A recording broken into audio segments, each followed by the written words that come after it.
Киноны нууц подкаст эхэлж байна. Тэгэхээр нууц гэдэг зүйл та бүхнийг бас татж байгаа болоо гэж бодож байна. Би өөрөө ч гэсэн нэг гайхалтай нууцыг ерөөсө бодоод олдгоо. Тэрний үгтлэр кино өөрөө дүрсэн дээр, бас дуун дээр, гэрэл дээр маш олон зүйл дээр оршин тогтнодог. Гэтэл тэрний ам оруулах хамгийн хүчтэй зэвсэг бол хөгжим байдаг. Энэ хөгжмийн нууцыг, энэ хөгжим зүрх сэтгэлээс яаж гардаг вэ гэдэг тухай бид нар киноны нууц нэвтрүүлгийн нэг хүндтэй зочныг ураад байна.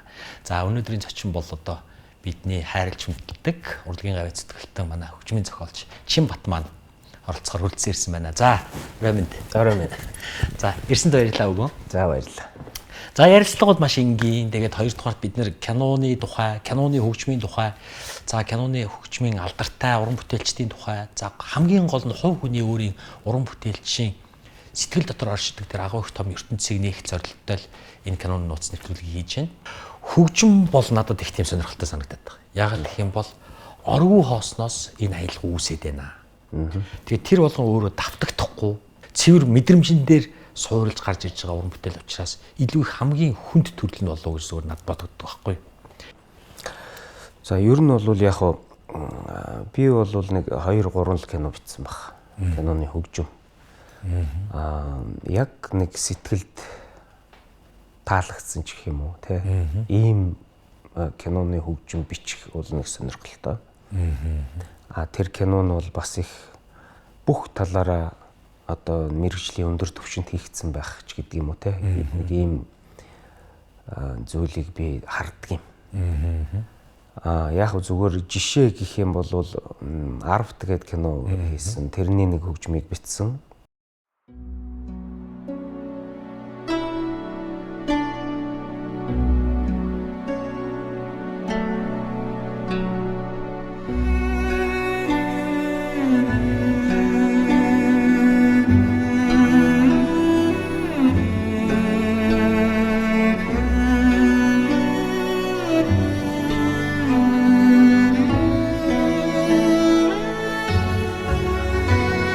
Хөгжмийг бичих.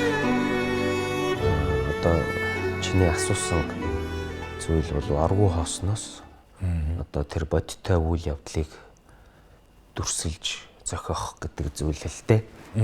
Энэ өөрөө асар их хэцүү.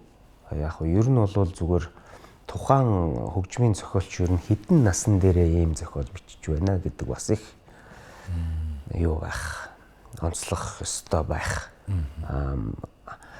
Арвтыг бол одоо дунд насн дээрээ гэх юм уу тийм үү? Миний амьдралын процессор бол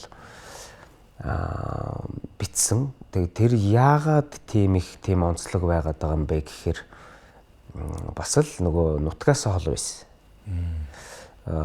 Тэр одоо киноны багийнхан бол над руу Америк руу ярьсан. Тухайн үед би тэр Америкт уран бүтээл хийгээл төрөөл явж исэн үе. Тэгээд одоо нөгөө түүхэн киноны ч гэдэг юм уу те ийм нэг зохиол ороод ирэхээр одоо үнэхээр сэрт хийгээл те дотроо бол баярлж ирсэн. Зүгээр сонин гэж ярих юм бол яг манай гэрийн гадаа нэг мод их урт настай мод байсан. Тэгээд яагаад ч юм ингээл би өглөө 5 цагт босч жоод хийдэг байсан. Тэгээ ингээ харахаар зэрэгэл тэр мод байгаад идэг. Тэгээд эхэндээ ч нэг юу асангүй анзаарсангүй. Тэгээд ингээ яваад байсан бичгдээд байсан чинь нэг л мэдгүй. Тэр модноос л би нэг энерги аваад байгаа юм шиг нэг тийм сонин мэдрэмж л надад төрөхгүй тухайн үед.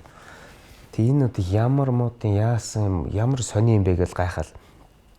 За тэгээ бичиж явах хугацаанд нөгөө модтой ч н одоо юу гэдэг юм те одоо холбогдно гэхээр хайшаа чинь тийм үү зүгээр ер нь бол зөв фантаст сэтгэлгээгээр нэг уран бүтээлч хүний сэтгэлгээл багхгүй юу. Тэгээд тэр модтой би гараад тэр модыг ингээ нэг тэрвэрж үзлээ, гараараа барьж үзлээ. Их одоо хөгшин олон зуун жилийн настай мод байсан. Тэгээд мэдхгүй надад бол сэтгэлд ингээл нэг тэр мод л ингээд нэг их хүч өгöd байгаа юм шиг санагдаад байсан надад өөртөө гэсэн.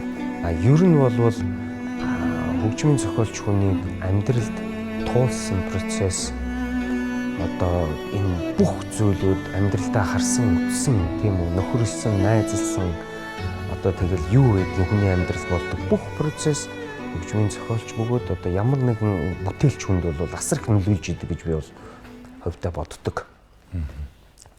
Миний амьдрал бол бага наснаас бол гэрэлтэй гэгээтэй ээж аав гэр бүл маань бол одоо үндэсний урлагийн их театр одоогоор хуучин улсын ардын дуучин чуулга гэдэг энэ байгууллагт байсан болохоор асар гайхамшигтай уран бүтээлчдийн дунд би өссөн, хүүхэд насаа өнгөрөөсөн. Миний ээж аавын эд хийж бүтээх тэр гайхамшигтай тэр зүйлийг би өөрөө мэдэрсэн хүн байхгүй юу? Асар мэдэрсэн. Нэг удаа аавыгаа дагаад явж исэн чинь мөрд орж байгаа таарсан. Яг төв шуудангийн өмнө. Тэгээд ингээд салгалдаг байсан хөөрхий. Би чинь тэгэхэд ер нь 5 6 настай байсан баха. 5 6 настай. Яагаад ч юм би ингээд тэр хүний ингэж харж исэн байхгүй дээшгээ. Ингээд жоох юм чи. Тэр хүний салга гар над руу ингээд чичээд байгаа юм шиг харагдаад. Тэгээд ингэснэ үгүй Батмөхөө энэ хүү чинь мундаг хөгжмийн зохиолч болох нь даа гэдэл хэлсэн байхгүй юу. Тэгэл тэр үг одоо 5 6 настай үеийнхээ юмыг хүн санана гэдэг бас хэцүү шүү дээ. Тэгээд яагаад ч миний сэтгэл тэгээд л үлдчихсэн. Мөрд орж байгаа тэр үг. Одоо намайг кодлсон юм уу? Мэдхгүй те. Одоо тэр хөгжмийн зохиолчуд болно гэдэг дээр одоо тэр хүн яагаад ч тийм юм мэдэрсэн. Одоо мэдэрсэн л болов тэгж хэлээ л дээ тэр хүн. Их сонин юмнууд бол миний амьдрал тохиож исэн. Ер нь бол биш дээ би юу хэлэх гээд юм нэхэр хүн байгаль хоёрын харьцаа болвол ерөөсөө хөгжим юм аа л гэж би хэлэх гэж байгаа. Тэгэхээр үзэгчид зарим нэг юмыг мэддэг баг. Жишээ нь киног хүмүүс дүрсний урлаг гэдэг талаас нь илүү их ойлгоод байна. Бид нэр кино үзэх гэдэг утгаараа үзэх гэдэг үйл үг орж байгаа учраас нөгөө нүдэрээ харж байгаа гэдгээр ойлгоод байгаа боловч зүрх сэтгэлээрээ мэдэрж байгаа дандаа чихэн дээр илүү их байдаг учраас киноны хөгжим өөрөө киноны диалог өөрөө үзэгчдэд хамгийн хүчтэй нөлөөлдөг зүйл нь. Жишээ нь одоо бодиттой зүйл дээрс ингээ харахад бол аимшигын киног бид нар үзэхэд бол одоо чинь дууг нь хагаа хийчих юм бол энэ дотор айх юм ерөөсөө байдгүй. Гэтэл тийм ээ тэр саундуудыг тэр хөгжмүүдийн за тэр төгшүүр эффект шумнууд ингээ тавиад ирсний дараа бол одоо ингээ айцтай болж эхэлдэг. Энэ хөгжмийг бичихийн тулд тархин дотор эхлээд одоо юу бүрдэж эхэлдэг вэ? Гэхдээ одоо хэцүү л дээ. Нэгдүгээр одоо хоёулаа кинон дээр ярьсан шүү дээ. Ер нь бол одоо нэг хар монтаж гэж ярьдаг шүү дээ. Нэг ёсондоо хар монтажн дээр одоо хөгжмийн зохиолч зохиодог. Энийг би юунаас харсан бэ гэхээр одоо Ханс Зиммер гэдэг хөгжмийн зохиолч байдаг шүү дээ. Холливуудын алдартай. Тэр хүнтэй уулзах, тэр хүнээс туршлага судлах, тий. Хамтдаа нэг оройг хамт гоё өнгөрөх ийм нэг боломж надад олдсон. Энэ бол Холливуудад болсон явдал. Тухайн үед Ханс Зиммер Кунг-фу пандагийн хөгжим зохиож ирсэн. Тий. Тэгээд ер нь бич бас нөгөө киноны хөгжим зохиох бас сонирхолтой гэж очихгүй да Ханс Зиммер дээр. Hollywood Bowl гэдэг алдартай газар тэнд урьж авчираа. Тэгээд одоо эргээд намайг студид дээр урьсан. Тэгэл орсон чи одоо бидний одоо мэддэг Ханс Зиммерийн тэр өчтөчнөн киноны тэр гайхамшигтай ертөнцид л яваад орчвоо би ч одоо. Тэг маш том одоо байшин байна. Тэр байшингийн үнцэг болон өрөө болгонд л үйлдвэрлэл явагдаж байна. Тэнд жинглс одоо тэгэл киноны хөгжим нөгөө нэг ток шоунуудын хөгжим гэл ингээл ерөөс битүү. Хөгжим зохиох процессын дээр нь очсон Кунг-фу пандаг бичиж байна ашир. Чиний зохиосон хөгжим байна уу гэн намайг байна гэл би чи нэг тэр үед нэг DVD-н дээр бичсэн өөрийнхөө нэг демо маягийн юм авчирал сонсуулсан. Амар гоё урмын үг сонссон. Тэгээд ер нь бол миний хаалга онгорхой шүү ч юм ба хамтарч ажиллахад одоо бэлэн шүү гэж энэ гайхалтай үгийг надад хэлсэн байхгүй ямар гоё юм бэ тий Ханс Зиммер тий Ханс Зиммер бол агуу ур бүтээлч шүү гайхамшигтай тэгээд яг тэгээд байжсэн чинь гаднаас хин орж ирсэн гэж Аватар гэд киноны хөгжмийн зохиолч орж ирсэн хүүтэйгээ орж ирсэн тэгээд тухайн үед ч одоо тэгээд Монголоос ирсэн энэ хүмүүс гэлээд тий хоорондоо танилцаад л их бүр мэдхгүй одоо нөгөө зүүд биелнэ гэх юм уу. Нэг тийм л юм болоод байгаа байхгүй тухайн үед би ч өөрөө баярлаа л те. Тэгэл тэр гайхамшигтай уран бүтээлчтэй нэг орог нэг гоё өнгөрөөсөн. Тэгэл би зүгээр холоос би ажи харъя гэл тэгсэн. Тэгээ үргэлжлүүлээд л тэр техник, технологи гэж бүр аймаар тасархаа. Тэгэл одоо ерөөсөө тэр хамгийн хөгжингүй тэгээ тэр хүнийг хамгийн гоёор хийж болох орчин нөхцөлийг тэнд бүрдүүлсэн байгаа байхгүй. Энэ хамгийн том юм нэгдүгээрт. Тийм. Хоёрдугаар тэр хүн юунаас өглөгдөх вэ гэж байгаа. Тэр нь болохоор одоо мэдээж урд нь ингээл нөгөө нэг хар монтажийг чинь тавьчихар кино дотроо яваал орчин шүү дээ тэр хүн чинь. Тэгэхээр одоо хөгжмийн зохиолч хүн одоо бараг л надад би бол одоо баг байлтдаг одоо байлтантай кино бол тий байлтна хайр дурлал бол дурлалцсан тий ингээл тухайн момент бүх юм руу хүн хөгжмийн зохиолч энэ олон одоо дээш доошлох сэтгэлийн хөдөлгөөний энэ олон момент сэтгэлийн хөдлөл рүү орох хэрэгтэй байхгүй хөгжмийн зохиолч. Тэгж мэдэрч тэрийг үнэхэрийн бодит амьдрал дээр мэдэрч байгаа шигэ хөгжим рүүгээ шилжүүлэх хэрэгтэй. За ингэж чадах юм бол энэ бол одоо нөгөө та бидний John Williams-ийн Jurassic Park ч юм уу мэдгүй одоо Hans Zimmer-ийн нөгөө нэг Samurai гэл кино гэдэг хэлж болох бүх л кинонуудын шиг одоо яг л адилхан болно. Маш их сонин нууцуудыг бас өгдөлтөй авиастай уран бүтээлчтэй уулзсан бол бас үнэхээр сонин байна. Та нарын баг хувь тавилан байсан баг тийм. Хувь тавилан байсан. Тий. Тэгэд бид нар дахиад л бас үзэгчдийн тэр болгон мэдээд идэггүй нууцуд руу дахиад шумбахыг хүсэж байна л да. Жишээ нь хөгжмийн зохиолч гэдэг хүмүүсийг бид нар ингээ харж байхдаа болохоор кинон дээр жишээлхэд ярихад за үйл явдлыг харж агаад л тэгэл үйл явдал одоо жишээ нь төгшөртэй болохоор одоо бом бом бом бом бом бом бом гэж биччихлаа тий. Жохон хөвгөлтэй болоод бом бом бом бом гэх тий. Жохон хөвгөлтэй болж байгаа хөвгжүүлчихгээл тийм ээ. Жохон гониглаад ирэнгүүт гэл явцдаг гэж ойлгох магадлалтай л да. Яг хуу киноны үйл явдлыг дагах процессуд байдаг л да. Гэхдээ энийг амьдралын туршлагаас юм уу аль эсвэл одоо чихэнд чинь ямар нэгэн зүйл сонсогдох хүртлээ тэр ингээд яаж мэдрэгддэг вэ гэдэг их сонир байгаа даа. Би түрүүн нэвтрүүлгээ ихэнд хэлсэн нэг тухайн уран бүтээлч те хэд насалж байж ямар зохиол дээр орж оноогдож таарж байна хувь тавилан ч юм уу мэдэхгүй те. Энэ асар их чухал юм шиг байна. Би өдийн наслахтаа бол бас л их сонин амьдралыг тууллаа. Дээртгэд ордох бүхэл зүйлийг үзлээ. Тэ энэ болгон хөг байгаа байхгүй. Мажор, минор. Энэ хөг. Ер нь бол яг хөө миний амьдралд кино гэдэг бол өөрөө үнэхээр бас их ач холбогдлоо өгсөн гэх юм уу, намайг хайрлсан гэх юм уу, намайг өнөөдрийн өндөрлөх тавиадсан гэх юм уу, тийм ийм зүйлүүд бол ажиглагддаг байдаг. Энэний нэг жишээ нь бол Мандахай цэцэн хатан гэдэг киноны хөгжим байгаа. Мандахай цэцэн хатан киноны хөгжим миний багш Жансан Норов зохиосон. Энэ киноны хөгжим би ч одоо тухайн үед хүүхэд байсан да. Хүүхэд байсан. Цагаан хар цагаан гэдэг нэртэй төгөлдөр хуурын CD гарсан. Тэгээ энэ дээр бол Жансан Норов багшийн тэр Мандахай цэцэн хатныг сонсохоор хүүхэд байхад надад тэгж бодогдчихсэн. Ямар гайхамшигтай аялал вэ гэж одоо ямар одоо гоё юм бэ гэж те тэгж надад санагдчихсэн. Одоо өдийн өндөрлөгөөс харахаар зэрэг тэр ерөөсөө л тэрэн дотор Монгол гэдэг үндсэн агуулга байгаа. Монгол хүний одоо арын шин, зан төрх, соёл, тийм одоо тэмцэл, түүх ингээд тусгаар тогтнол төр гэдэг ингээд бүх юм байсан байгаа байхгүй тухайн үед. Би тухайн үед хүүхэд байсан болохоор энэ ямар гоё уянгийн хөгжим байл гэж сонсч ирснээс утгын тэгтлээ нэх ойлгоогүй нэг хоёр хайр сэтгэлтэй хоёр үний л одоо юу юм байна л гэж ойлгож ирсэн тухайн үед. Тэгээд тухайн үед би Жансан Норов багшаас зөвшөөрөл авалгүйгээр Мандахай цэцэн хатан киноны хөгжмийг өөрөө найруулсан. Тэгээд төгөлдөр хуурийнхаа CD-нд оруулсан чинь л одоо энэ киноны хөгжим ингээл дэлгэрэл явцсан.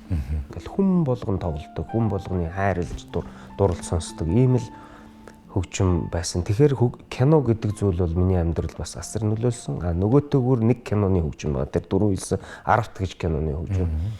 Одоо Монгол Улсын ерөнхийлөгч хөрөлсөх айлчлал хийгээд явж байхад энэ 10 киноны хөгжмийг одоо тэр айлчлалд багтааж Монгол Улсын морин хуримч болох тоглож явдаг болсон. Энэ бол өөрөө одоо тэгтлээ кино зүрх сэтгэлээ өгсөн миний чин сэтгэл дэлгэрч байгаагийн л нэг жишээ. Сая яриан дотор нэг үг давтагдж байна л да. Тэрний үгээр эх орон гэдэг тийм. Тэгээд монголчууд гэдэг. Байгаль дэлхий гэл тийм. Тэгээд би одоо нэг түүх рүү орох гэж байна л да. Юу гэхээр Хөх толбот хүмүүс 2 уран сайхны киноны хөгжмийг бид нэр бичүүлж исэн тэр түүх рүү. Тэгэхээр Чагнаад оржин тэр шүлгийг ингээд өгсөний дараа айгүй хурдан одоо хөгжим ингээд орж ирсэн надад санагдаад байгаа байхгүй юу? Одоо бараг 5 минутын дотор л тийм ээ тахилтаа сонсох гэхлээр чинь би ингээд шокнд орчиж байгаа шүү дээ. Ер нь бол одоо би бод кино зохиол мангар удаан болдгийг мэднэ те процесс удаан те хөгжим ямар хэцүү вэ гэдгийг мэднэ. Тэгэхээр энэний онцлогыг л одоо тайлмаар байна л да. Тийм. Энэ ерөөсөө их амархан. Яасан гэхээр чи над руу шүлгээ явуулсан. Яалаа тэр тухайн үед чинь нэг л их амьсгаа дээр нэг ажилтаа амар хажуугаар юу ч болоод л нэг юм болж ирсэн. Тэгэл шүлэг явуулчлаа гэхээр шүлгийг чи уншихгүй юу? Ингэсэн чинь хүний нутагт би аргал түүж галаа түлхэхгүй гэсэн чинь энэ юу вэ гэл ингээд шууд анхаарал ийшээ орчиж байгаа байхгүй нөгөө тэр ажил биш. Тэгээ цаашаа уншсан хүний нутагт би адуу манаж хээрээр хонохгүй. Хүний нутагт би амрагтайгаа цэцгэн дундуур алхахгүй. Хүний нутагт би айргийн амтанд халамцаад уудам талаар давхихгүй гэсэн. За энэ шүлэг бол намайг зүгээр ингээл эцэмтсэн. Тэгээд ерөөсөө маш хурдан би хүний нутагт очиж байгаа байхгүй. Нутагт би аргал түүж галаа түлхэхгүй. Хүний нутагт би адуу манаж хээрээр хонохгүй. Хүний нутагт би амрагтайгаа цэцгэн дундуур алхахгүй. Хүний нутагт би айргийн амтанд халамцаад уудам талаар давхихгүй.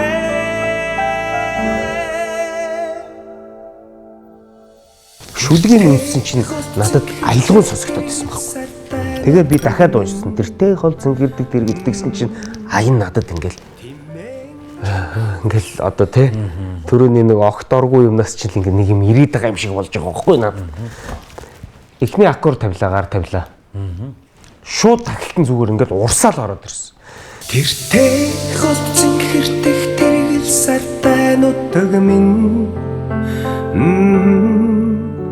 Тимэнжин хөвөрсөн тэнүүн сайхан нутаг минь. Эцэг өгдийн үлдээсэн инх саруул нутаг минь. Ихээ холоос сандаг миний сайхан их орон минь. Ихээ холоос сандаг миний сайхан их орон минь.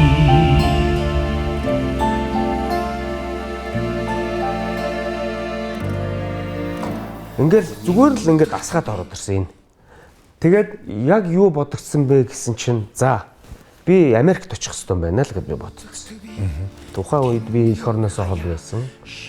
Тэр газар амьдарч исэн. Ээж аав эх орн найз нөхөд тайван бүх юмаа санаж байгаа.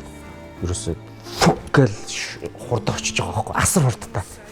Тэгээд энэ өтө хин гэдэг юу яруу найрагч битсэн болоо гэж ингэж бүр тэгээд цаашаа эн чинь бүх шүлгүүдийг уншаад ирсэн чинь ингээд бүр яг ингээд өмөлцмөр болж байгаа байхгүй. Ингээд нэг сонин бүр их орноо хайрлал ингээд бүх нутгаасаа холно гэсэн сэтгэл миний сайхан их орон минь. Хоёр хүүхдээ хэдүүлээ. Их холоос сандаг миний сайхан их орон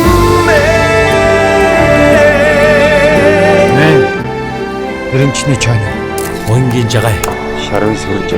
Төвдөнгийн ба. Би хүнээс их хэмжээний мөнгө зээлсэн. Тэгээд тэр хүмүүс намайг ирэн саруулчихж байгаа. Хэрэв би нутагт очмод тэр намайг баримтлаад буй юм бол мяс жирэмсэн. Энэ дөрөв болохгүй.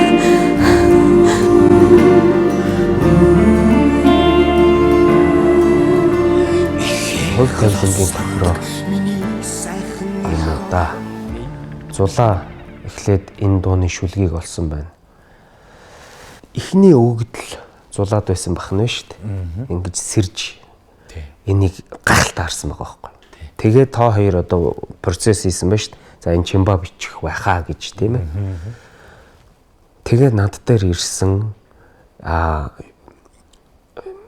одоо шүлгэндээ л хөтлөгдсөн. Бүр үнэхээр цэвэр шүлгэндээ хөтлөгдөхөөс гадна энэ шүлгэний цаана өөрөө нэг тийм сүнслэг мэдрэмж байсан байхгүй. Нэг юм нуугдсан байсан байна. Үнэхээр нуугдсан байсан.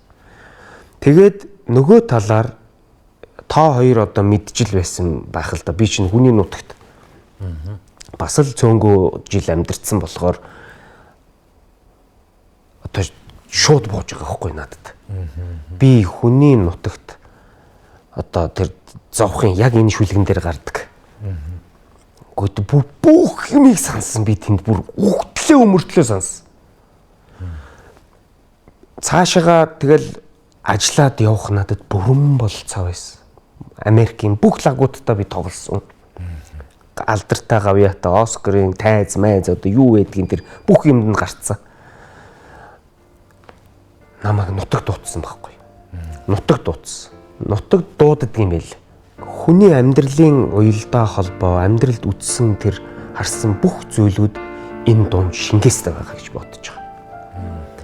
Чагнаад орж инж тэр, чинийч тэр, минийч тэр. Энэ хувь заяаны тохирол бүрдсэн энэ дуунд оролцсон бүх хүмүүсийн тэр хувь тавилан тэр одоо нөгөө бүх юм энэ дуунд шингээстэй байгаа гэж би бол дотроо бодож байгаа. Нөгөө талаар яагаад надад энэ шүлэг тэгтлээ намайг эзэмтсэн гэж. Яагаад гэвэл нэгдүгээрт би Монгол хүн. Монгол нутагтаа эх орондоо би хайртай, чин сэтгэлээс хайртай. Дээрээс нь миний өвөг эцэг дээдэс одоо маш гайхамшигтай хүмүүс байсан. Тийм учраас би энэ хүмүүсийн үргэлжлэл дутуу орхисныг би нөхөх ёстой. Тэр утгаараа би энэ арт түмэндээ энэ үйлээ хийгээл явж байгаа нэг хүн гэл гэж бодож байгаа. Нөгөө талаар би түрүүн хэлсэн тэр Америкт бүх бололцоо байсан боловч яагаад би нутаг руугаа явцсан юм бэ гэж. Нутаг үнэхээр намайг дуудаад исэн юм аа. Дуудаад исэн. Яагаад дуудаад исэн гэж? Нутаг минь миний амийг аварсан. Нутаг минь, эх орон минь миний амийг аварсан. Хэрвээ үнэхээр одоо Чимба гэдэг хүн цаашаа Америкт ажиллаж амьдраад бүтээгээл туурвал те хичгтэйхэн одоо их сайхан л явах байсан баг. Хэрвээ тэгээ явсан бол би их богино наслал өгөх байсан. Нутаг дээрээс нь миний үр хоёр намайг аварсан. Охин минь эхийнхээ хөвлөд боожлоо гэдгийг мэдээд имлэг хамт яваал тохиолдлоор би шинжилгээ өгсөн чинь л одоо хэцүү байсан байхгүй юу? Ингэж миний охин намайг авраад эргээгээд нутаг минь намайг авраад л өнөөдөр та бүхний өмнө тэгээд энэ сайхан дууга хийгээд найцтайгаа ийм халуун дулаан сайхан одоо уур амьсгалаар сэтгэл санаагаар энэ дууг бүтээж байгаа.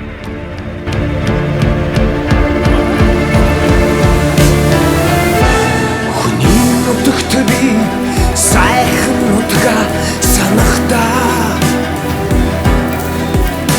хүчтэн чулуун гудамд нулим сас имхэн унгадаг юм.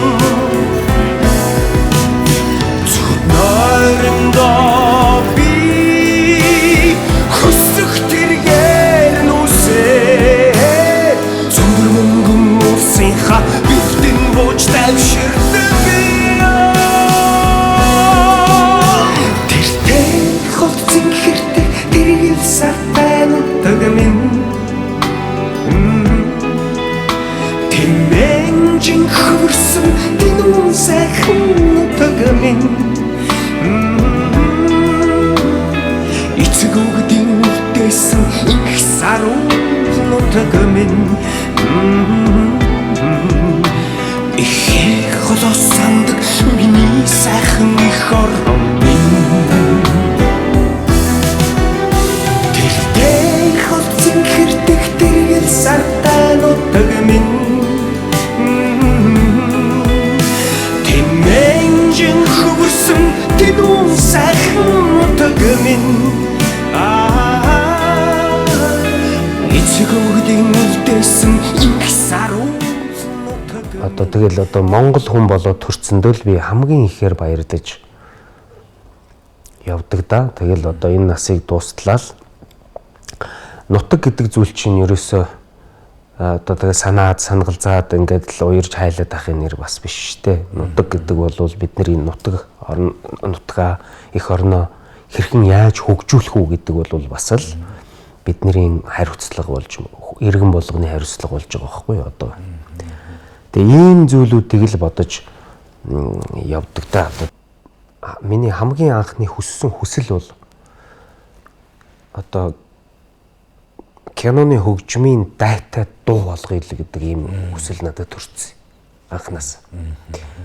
Тийм болохоор одоо нөгөө нэг хоёулаа уулзаагүй яриаг үуч гэсэн нөгөө ийм байгаасаа гэдэг чин сэтгэл таарж байгаа байхгүй. Нэг зэг. Нөгөө талаар яруу найрагчаач би мэдгүй. Тийм үү? Ингээд эн чин дуу зохиогч чинь хамтдаа байгаад ингэж мингээл те. Тэтлийн тэгсэнгүүлтэй. Үнэхээр одоо бас юу гэж хэлмээр юм те одоо их сонь те энэ. Үнэхээр л нөгөө хувь тавилан гэж байдаг бол үнэхээр л хувь тавилангийн тохирогоор л хэдүүлээ уулзаад ингээд нэг ийм гоё уран бүтээл төрчлөө л гэж одоо харж байна. Тэгэхээр одоо Чимбатаага нэг хүнийг бид нар уулзуулах гэж байна. Яагаад гэх юм бол энэ хоёр уран бүтээлч маань бие биенийгээ хараагүй, бие биентэйгээ уулзаагүй, хоёр үгс солиогүй хэрнээ нэг уран бүтээл дээр хамт зүрх сэтгэл нь нэг зэг дээр огтлцож одоо энэ уран бүтээл төрсөн юм аа. Тийм болохоор одоо Чимбаага би чагнаад орчтойгоо уулзуулах тэр мөчид та бүхнийг урьж байна. Энэ нутгааруугаа шүлгээ би нэг 6 жил орчин өмнөчлөө дээ. Тэгээд нүүр номонд одоо нийтлээр орхицсан бичээд бичих болсон шалтгаан бол хэд хэдэн шалтгаан бий л дээ. Ер нь хамгийн их шалтгаан бол ерөөсөө эх орон яагаад энэ эх орноосоо хүмүүс ингэ яваад байна. Ингээ ажил хийгээд юм бол бодогдохгүй юу. Тэгээд тэрэнд амьдарч байгаа хүмүүс яаж байгаа бол яаж чуухан амьдарч байгаа бол юу хийж байгаа бол юу бодож байгаа бол тэр хүмүүсийн дотор орохыг хичээгээл ингэж бичсэн. Би бол өөрөө тэгээ 3 сар амьдарч үзэх хүн л дээ. Өө тийм үү? Тий, тэгэл амьдарч яаж нутаг усаа санаж байгаа бол гэж төсөөлөл тий шүү дээ. Ямар сони тий. Тэгээд л орцсон. Би болохоор чамайг одоо эх орноосоо хол олон жил амьдарсан хүн байна даа л гэж би ойлгосон байхгүй. Төсөөлөлдөө хүчлээ. Төсөөлөл бичиж байгаа юм байна. Ямар гайхамшигтай бичсэн бэ. Дууг дуулахдаа ерөөсөө нэг ч мөр их шиг үсэг гээгээгүй. Харин тийм байлээ тийм. Яг одоо зохиоснор чинь дуулсан. Би өөрөө ч ясныг ихсэн сонссон л доо. Заавал ингэ засагддаг тийм ээ. Нэгдүгээрт энэ бол бас өөрөө чинь хүндэлсэн. Яг энэ нэг өөрөө чинь философи хэлий гэсэн утга санаа энэ гайхамшигтай зүрх сэтгэлээсээ битсэн зүйлийг чинь би хөндмөргүй байсан. Тийм учраас л үгүй тэгээд хамгийн гол нь аялгуун цаанаасаа бүр яг одоо энэ их ховролтой үнэхээр ховор ингэж явц таарж бадаг дахилт бүх юм ингэж таарна гэдэг их ховор юм байна. Тэгээд хүний нутагт би тэнгэрийн хаяа ширтлээч хөлийн янцгах чимээтэй морин хуураа сонсохгүй хүний нутгийн салхиар цээж дүүртэл амьсгалвч хөх өвсний үнэрийг сэтгэлийн гүндээ мэдрэхгүй гэдэг. Хоёрдугаар бадаг нь. Энийг дуулах гэсэн чинь бас эвгүй болоод болдгоо. Зангираад. Ингээд гээд бүр ерөөсөө эх орноосоо хол байж байгаагаа төсөөлөөд бүр ингээд бачуугаад байсан байхгүй. Нутаг руугаа одоо адууч гэсэн нутаг руугаа гүйдэг тийм үү? Яг тэр шиг ингээд тэнд хичнээн гоё байсан ч, амжилттай байсан ч, амжилтгүй байсан ч Монгол хүн их орон руугаа нутаг руугаа тэмүүлдэг сандаг тийм ээ. Тэмүүлдэг сандаг юм бэл. Яг энэ бас нэг хөдөө өссөний жоохон давуу тал юм уу тийм ээ. Одоо хөдөө байжгаад Улаанбаатарт орж ихэд тавчддаг байхгүй юу? Чи хаанд орсон? Би ч Аранга аймгийн хашаад сууна шүү дээ. Зөв. Тэгээ манай ах чинь говь хэрийн бүс, тал хэрийн бүс гэж явдаг. Тэр овж гэж ярина л да. Тэр мод байхгүй аргалт төвдөг. Тэр хэрээр явж аргалт төвдөг. Тэгэл тэр хүний нутагт байгаа хүн байтугай тэр хөдөөнөөс Улаанбаатарт орж ихэд тэрийг сандаг байхгүй юу? Тэгээ Улаанбаатарт орж ирсэн тэр санаж ирсэн тэр одоо юу вэ шүү дээ. Сэтгэлгээгээ тэр хүний нутагт байдаг хүмүүс яг л ийм л байх. Бид нар ингэж Улаанбаатар санаж байгаа юм тэр хүн тийм байх нь гэж бодоо. Тэгээ төсөөлөөд бичиж байгаа байхгүй юу? Ер нь ингээд нэг бадгууд нь ингээд ийм давчтаад байгаа байхгүй. Эх орнод санаад ингээд давчтаад бүр аймар хэцүү болоод тэгж жагаад дахилт орохоор чиний шүлэг чинь ингээд ингээд амьсгал энэ нөгөө нэг их уужуу амьсгаа авж байгаа юм шиг надад уушаа санагдчихсэн байхгүй. Тэгээд Чагнадаа бас маш их баярлалаа. Одоо үнэхээр хамт ийм нэг одоо ийм гайхалтай дууг төрүүлэхэд бидний гүүр болсон Dose Entertainment-та баярлалаа. Тэгээ Чагнадаа бас хамгийн сайн сайхан бидний хүсье. Өшөө сайхан олон уран бүтээлүүд төрөөрэй. Дахиад чамд дуу хийж болох уу? Болно шүү дээ.